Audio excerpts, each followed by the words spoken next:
That's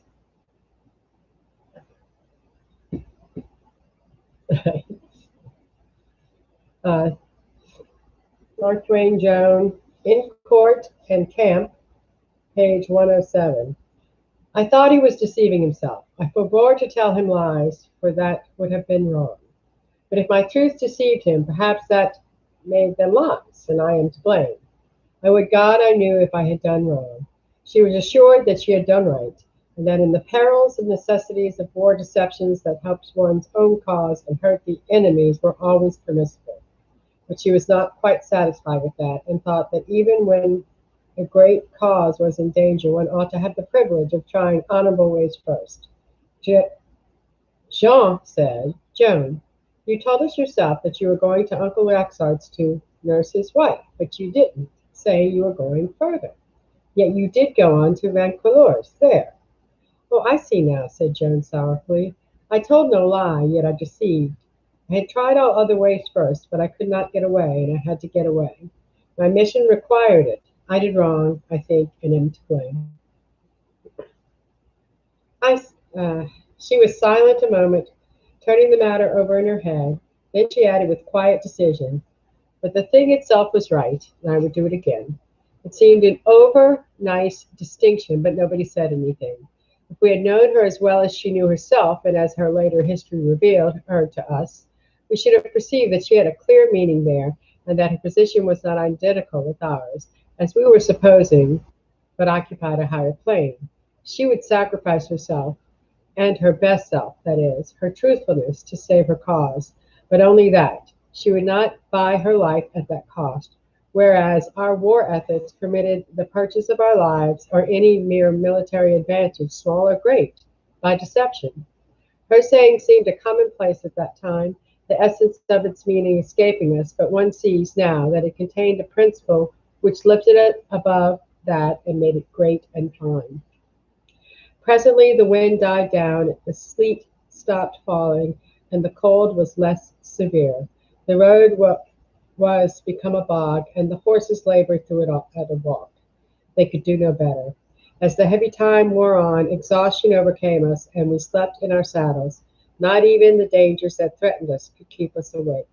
This tenth night seemed longer than any of the others, and of course was the hardest, because we had been accumulating fatigue from the beginning, and had more of it in hand now than as at any previous time. But we were not molested again. When the dull dawn came at last, we saw a river before us, and we knew it was the Loire. We entered the town of Gien, and knew we were in a friendly land, with the hostiles all behind us. That was a glad morning for us. We were a worn and bedraggled and shabby-looking troop, and still, as always, Joan was the freshest of us all in both body and spirit. We had averaged about 13 leagues a night by tortuous and wretched roads. It was a remarkable march, and shows that what men can do when they have a leader with a determined purpose and a resolution that never flags. Never flags. Chapter 5. We rested and otherwise refreshed ourselves 2 or 3 hours at Yen, but by that time the news was abroad that the young girl commissioned of God to deliver France was come, wherefore such a press of people flocked to our quarters to get sight of her that it seemed best to seek a quieter place. So we pushed on and halted at a small village called Fierbois. We were now within 6 leagues of the king, who was at the castle of Chinon. Joan dictated a letter to him at once, and I wrote it. In it she said she had come 150 leagues to bring him good news, and begged the privilege of delivering it in person. She added that although she had never seen him, she would know him in any disguise, and would point him out. The 2 knights rode away at once with the letter. The troop slept all that afternoon, and after supper we felt pretty fresh and fine, especially our little group of young Domremians. We had the comfortable tap room of the village inn to ourselves, and for the first time in 10 unspeakably long days were exempt from bodings and terrors and hardships and fatiguing labors.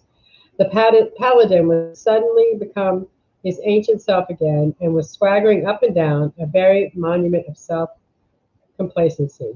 Noel Rangusan said, I think it is wonderful the way he has brought us through. Who asked? Joan. Why, the paladin.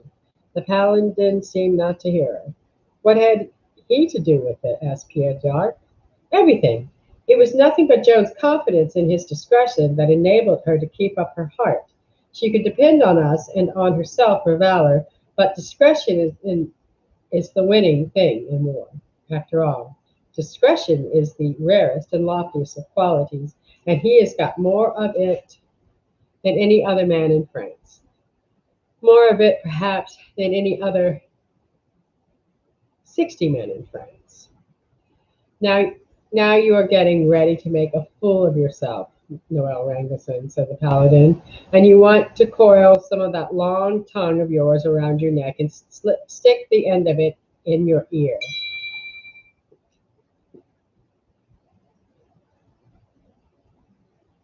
What the heck?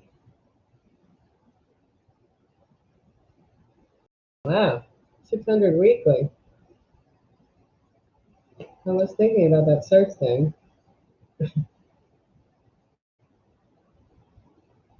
Anyway, all right, we'll stop there.